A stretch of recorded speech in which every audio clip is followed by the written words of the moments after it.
Bill Hartline, Billhartline. What is your birthday? December 5th, 1931, Where were you born? Omaha, Nebraska. And tell me about your family when you were growing up, including your parents and your siblings. Okay, I had two sisters as siblings, and we grew up. My father was a carpenter, built houses, uh, considered a blue-collar worker, so grew up in a very ordinary home. And it in the period of time that I grew up, we What's Great Depression? well, yes, it was just ending, or I was born right at the start of the Great Depression, and so grew up through all the aftermath of that, and we all people were fairly poor. We weren't able to travel a lot or do a lot of things, and I wanted to see some of the world. And the only way I could see how to do that was to go into the service and travel in the service. So when I was 17 years old, and still in high school, I joined the Marine Corps Reserves with the hope of getting a head start on when I graduated from high school. I would join the regular Marine Corps and spend 20 years and make a career out of being in the service, and hopefully get to do some of the things that I When did you graduate your high school? In June of 1950. And of course the Korean War broke out just about 3 weeks later. And then after that, a month or so, our reserve unit was activated. And I had been the previous summer to 2-week summer camp in Cap Lejeune, North Carolina, the Marine Corps. And other than that, just a few Monday night meetings, 2-hour meetings, which were really not that productive and learning a lot, but I got paid very little bit for doing that, and it was kind of interesting. And when our unit was activated, the Marine Corps needed people very badly, and so because I'd been to 1 2-week summer camp, I was marked combat ready.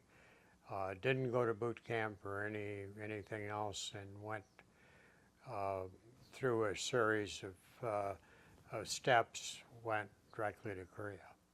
So when did you leave Korea, from where? Well, you mean when I arrived? No. When did you leave for Korea from the United States? Oh, okay. Was it San Diego?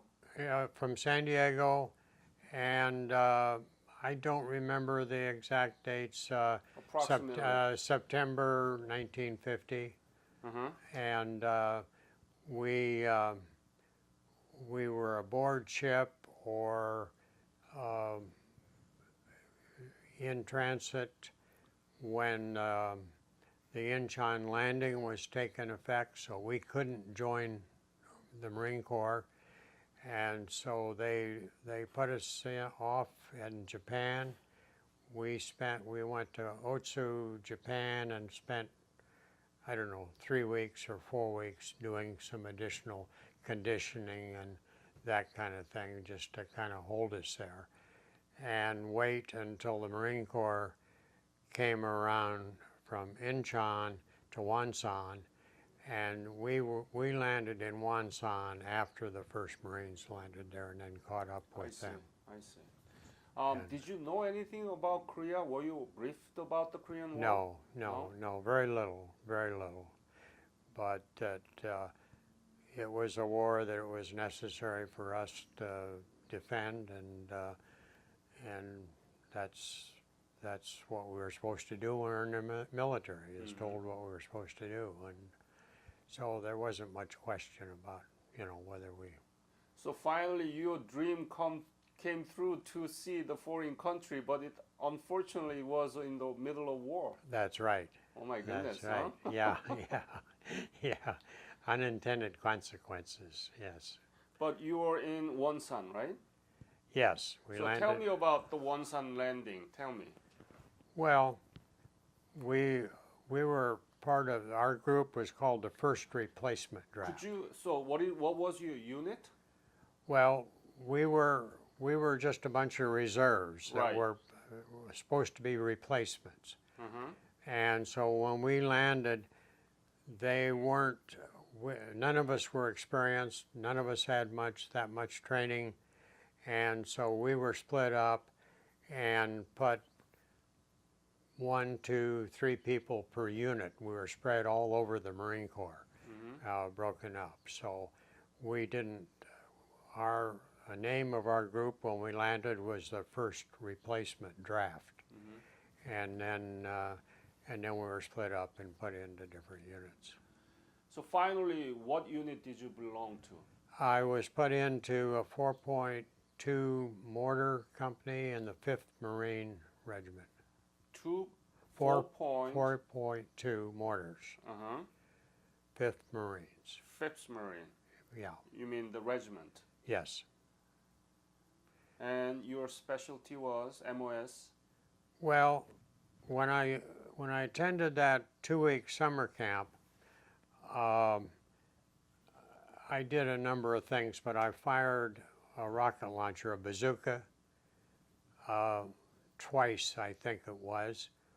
And so somehow the Marine Corps recorded that as my specialty, although I'd only fired it 2 times. And this mortar company had a bazooka that was used in the defense of the perimeter for the mortar company. And they didn't have anybody assigned to that. So since I had that MOS, that's how I was assigned to the mortar company. It was just kind of a fluke. Were you good at it? Well, I never fired in combat, never fired the mortar. Lucky. Very lucky, because when I did that as a 17-year-old kid in summer camp, I couldn't close I couldn't sight. I could only close one eye and leave the other one open, and I have to fire a rifle left-handed, and the bazooka can only be fired right-handed, and the rifles always did left-handed.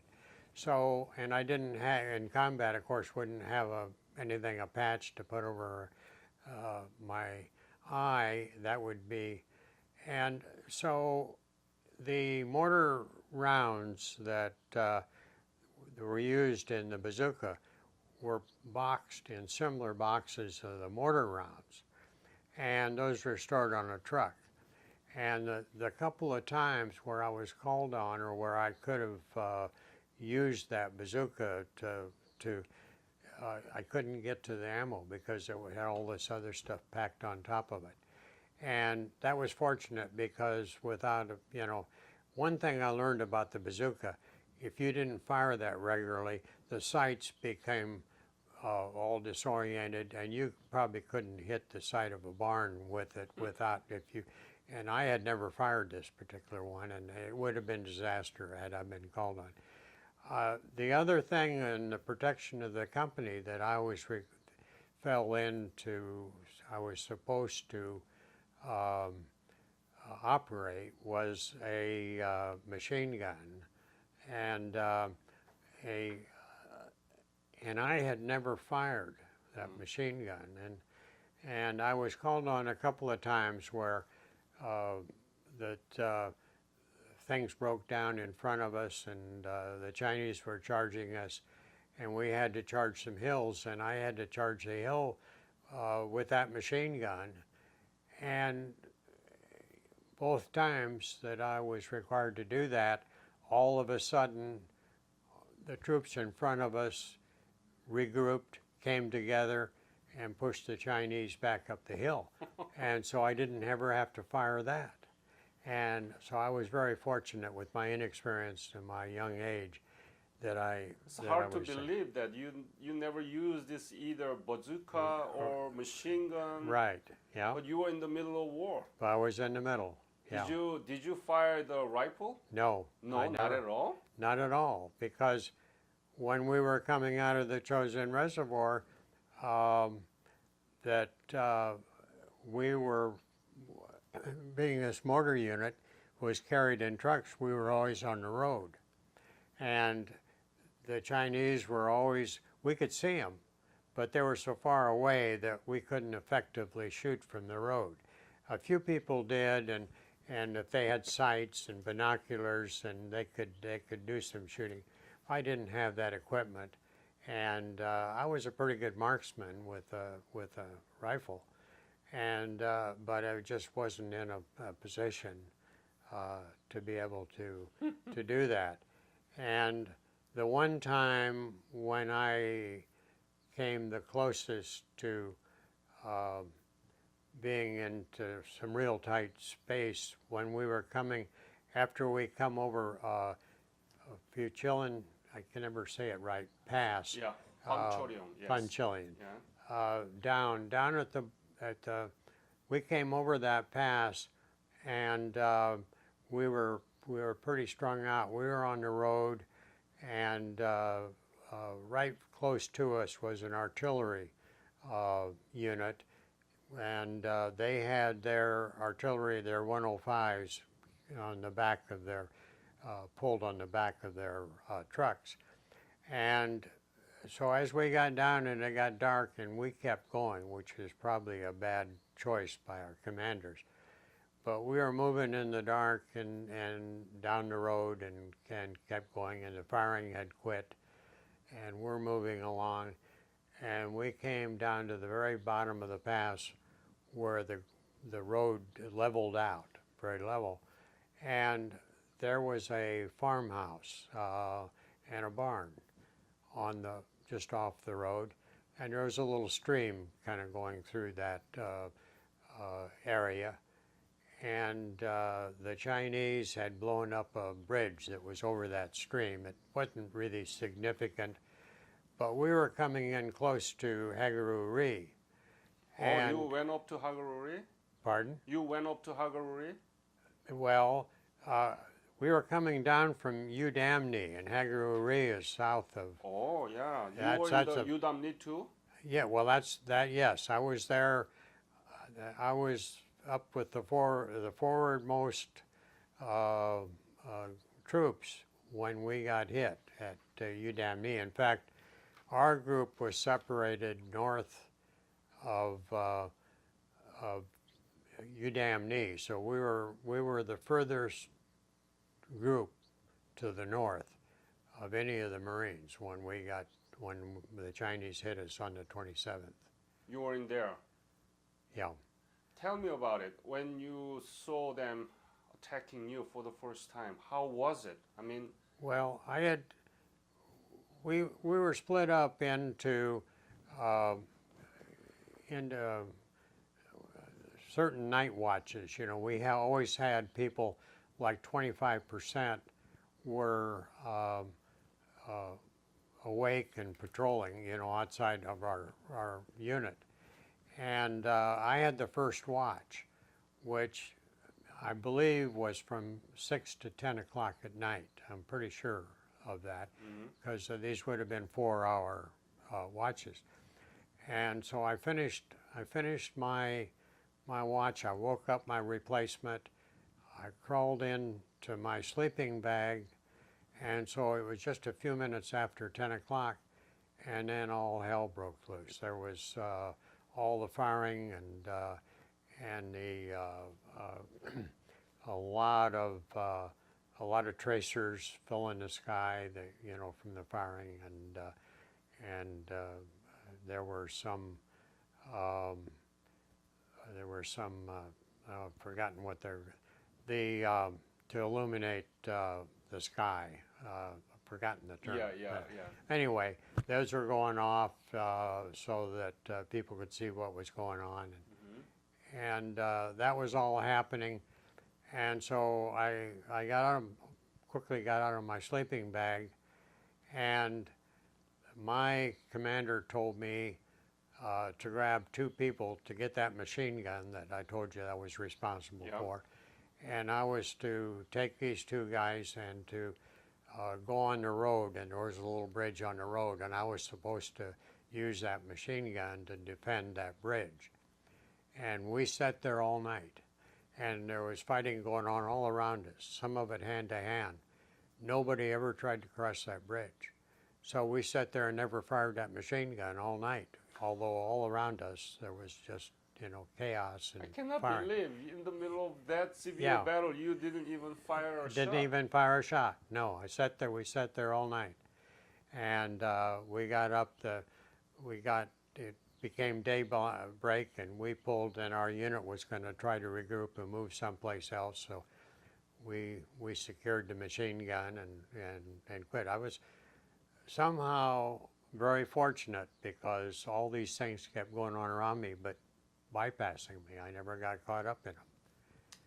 And, what were you thinking in the middle of that battle? Or what were you thinking? You were regretting? Were you afraid, or what?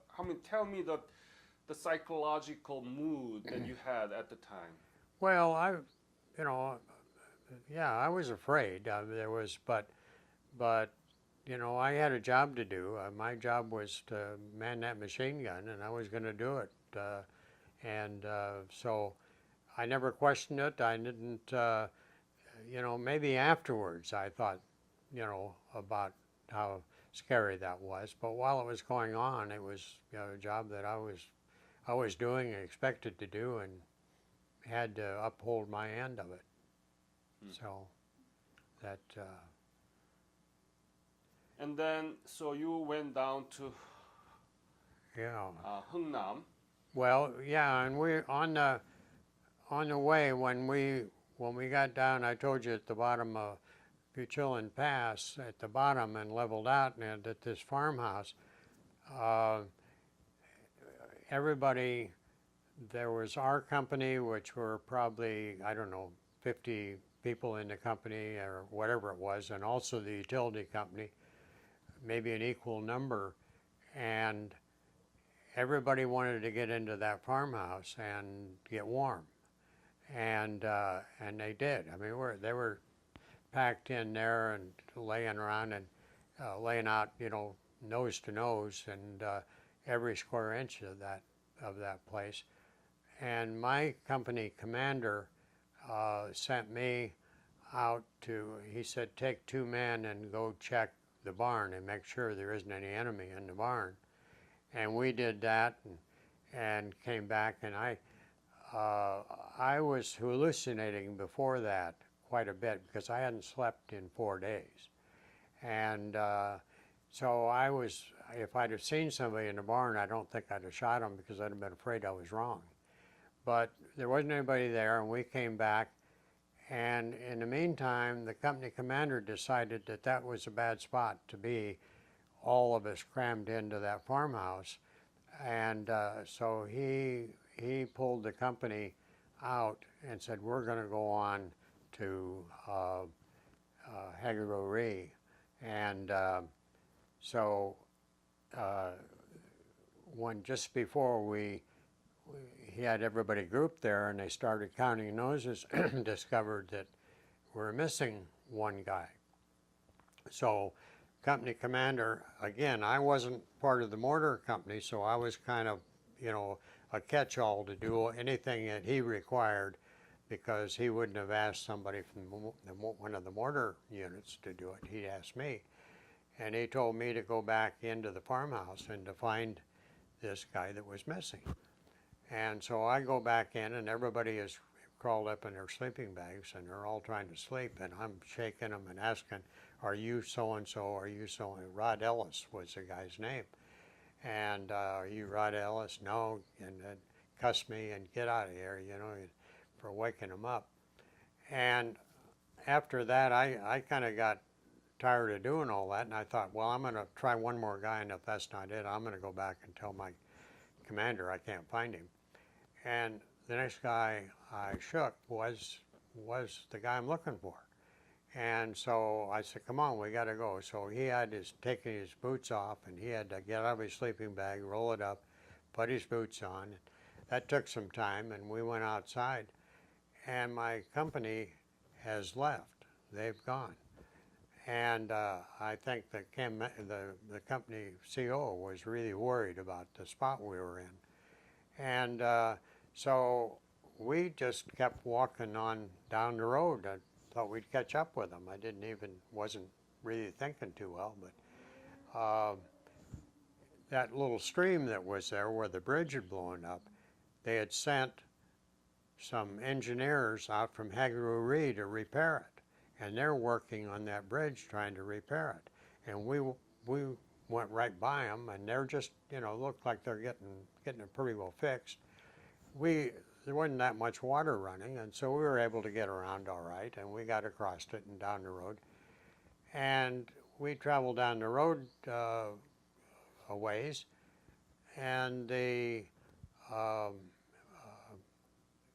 was kind of a little airy because it was so cold that there was a lot of condensation off of the river coming up, so there was a lot of,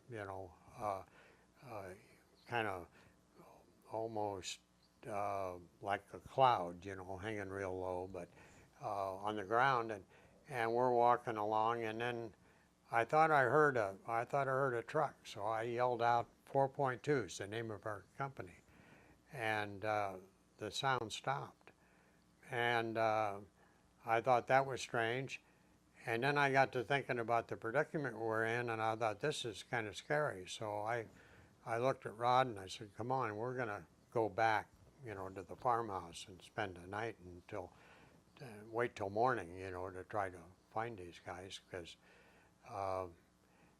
we'd have been an easy pick-off where we were at. And so we started walking back, and we got back to the stream where these guys were fixing the bridge, and they had just completed, and they were just throwing their last equipment or tools into the truck, getting ready to drive into Hageroo. And I said, well, can we go with you? And I said, sure, jump in the back of the truck. And just as we crawled over the tailgate of the truck, all hell broke loose from firing, and there's all the firing and tracers and everything again, and the Chinese were attacking the farmhouse. And so the driver of this truck, he just put it in gear and he shot out of there, and 2 or 3 seconds earlier, and we'd have probably fallen off of the back of the. But anyway, we're in the truck and we're barreling down the road, and he's going as fast as he can to try to get away from the fire. And we did, and so we made it into Hageroo, and found out the next morning that a good number of those in the farmhouse were killed, and they captured the 105 artillery pieces, the Chinese did, and they had them. The Marines sent out people and recaptured them the next day. But if we'd have been in that farmhouse or stayed there, we'd have been part of the casualties of that farmhouse. Right. So you've been lucky and all the time. All the time, and just hard to believe, but yes. And but that was, and then other than the firing, walking along the road, we're always being fired at, crossfire, and so I tried to duck behind a truck or something for protection, but there wasn't. They'd be yelling corpsman in front of us or corpsman in back of us, somebody getting hit. But somehow I never, I could hear the bullets sometimes whizzing by. They were that close, but never got hit, never any of that. So you evacuated from Hungnam? Yes, down to Busan. Yes, Busan, and then up by train to Mason. And then you participated in the spring offensive? yes, all of these regular Marines that were part of the mortar unit, they were all rotated back to the States, and so and then all this new group came in. So they made me a squad leader of the mortar unit, trade me in the mortars because I was still, and I was a corporal, so they made me a sergeant to make me a squad leader in charge of one of the mortars, and I spent the rest of my time in Korea then with that mortar. Where were you in Spring Offensive? Do you remember? I don't remember the names. It was with the 5th Marines, and boy, I don't. They didn't tell us. Right. Being a grunt, we didn't know a lot of times even where we were. We just were where we were. They took us. When did you leave Korea? November, I think it was November 9th of 51. And have you been back to Korea? No, I haven't, and I would, part of me would like to do that. I'd really like to see it. And I've been to China 3 times, but there's another part of me that says, somehow I was very lucky and I escaped Korea without being killed.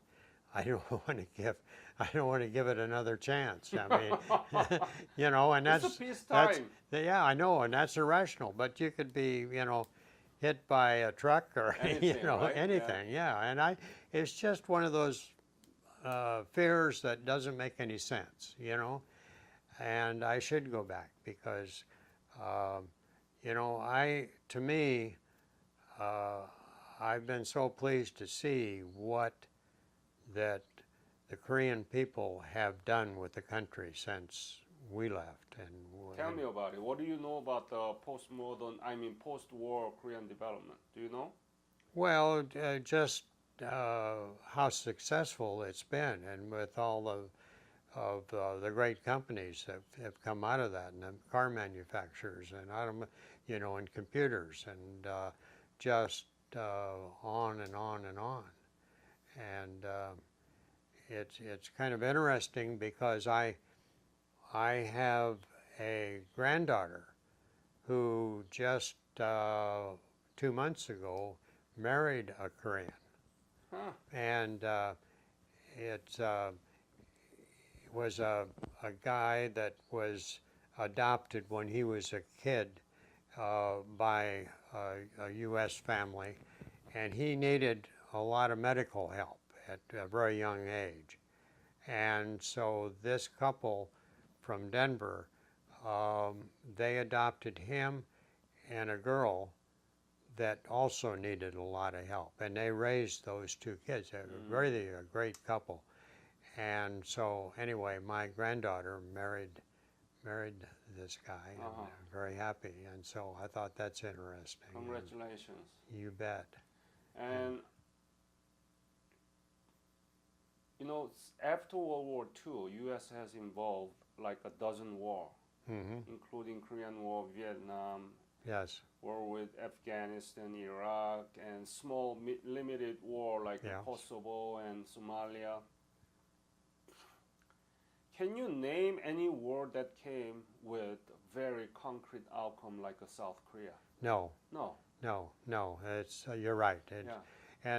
And the Vietnam War was a disaster, and I wasn't. No, the Korean War is really to me a big exception to a lot of the war, right? Yes. And South Korea is 11th largest economy in the world. Do you know that? No, I didn't know that, but that doesn't surprise me to hear that. Yes. And it's one of the most strong democracies in East Asia. Yeah. We are still very close to United States. Yes. We fight together at the war in Vietnam, war in Iraq. Yeah. Close ally, and it becomes more important because of China. Yes. But we don't teach about these things. What is going on? That's right. No, that's right. That's too bad that we don't, and that more people don't understand. And I think that some of that is true in Korea as well. You know, not recently, but a few years ago, I heard about all of these demonstrations in South Korea wanting the U.S. Forces to leave. And I never quite understood that either. That was because something happened in 2002. Mm-hmm. The American military vehicle happened to kill Mm-hmm. two schoolgirls, middle school Korean girl. Okay. It was an accident. They Mhm. didn't kill intentionally, obviously. Right. Yeah. But the American government, the way that they addressed this problem was really, really lousy and irresponsible. Yeah. Bill, thank you so much. You bet. Okay.